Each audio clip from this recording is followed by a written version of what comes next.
வணக்கம் லாவண்யா.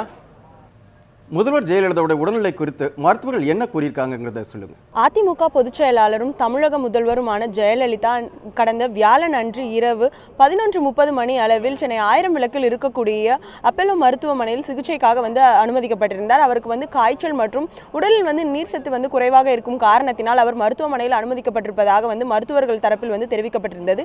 இந்த நிலையில் இன்று செய்தியாளர்களை சந்தித்த மருத்துவ குழுவினர் மற்றும் குறிப்பாக தமிழக முதல்வருடைய உடல்நிலை தற்பொழுது சீராக இருப்பதாகவும் முதல்வருக்கு சில நாட்கள் ஓய்வு தேவைப்படும் காரணத்தினால் ஓரிரு நாட்கள் அவர் மருத்துவமனையிலிருந்து வீடு திரும்புவார் என்று மருத்துவர்கள் தெரிவித்திருக்கிறார்கள். குறிப்பாக இந்த செய்தியாளர் சந்திப்பின் போது முதல்வரை தற்பொழுது கவனித்து வரக்கூடிய மருத்துவ குழுவின் தலைவர் மருத்துவர் சுப்பையா தலைமையில் இந்த குழுவானது செய்தியாளர்களை சந்தித்தது. இந்த செய்தியாளர் சந்திப்பில் தமிழக சுகாதாரத்துறை அமைச்சர் விஜயபாஸ்கர், அதே போன்று சுகாதாரத்துறை செயலாளர் ராதாகிருஷ்ணன் ஆகியோரும் இந்த குழுவில் இருந்தார்கள்.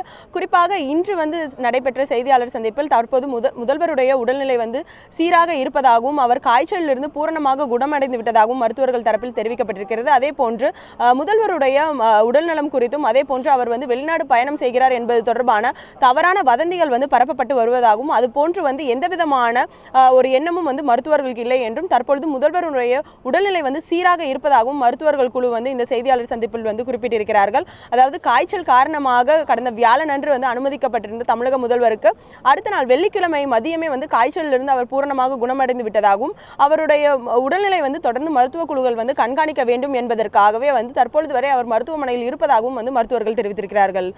சிவா, தங்கள் தகவலுக்கு நன்றி லாவண்யா.